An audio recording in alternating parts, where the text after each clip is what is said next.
السلام علیکم۔ حجاج بن یوسف ایک دن چند قیدیوں کو قتل کروا رہا تھا۔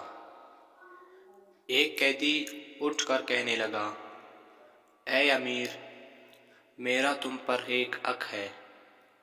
حجاج نے پوچھا، وہ کیا؟ کہنے لگا، ایک دن فلاں شخص تمہیں برا بھلا کہہ رہا تھا تو میں نے تمہارا دفاع یعنی بچاؤ کیا تھا۔ حجاج بولا، اس کا کون گواہ ہے؟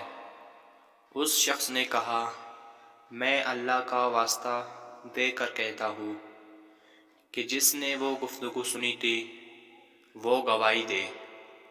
ایک دوسرے قیدی نے اٹھ کر کہا، ہاں، یہ واقعہ میرے سامنے پیش آیا تھا۔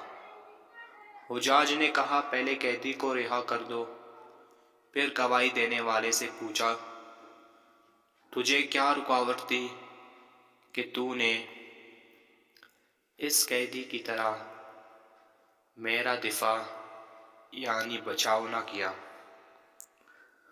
اس نے سچائی سے کام لیتے ہوئے کہا، رکاوٹ یہ تھی کہ میرے دل میں تمہاری پرانی دشمنی تھی۔ حجاج نے کہا، اسے بھی رہا کر دو، کیونکہ اس نے بڑی ہمت کے ساتھ سچ بولا۔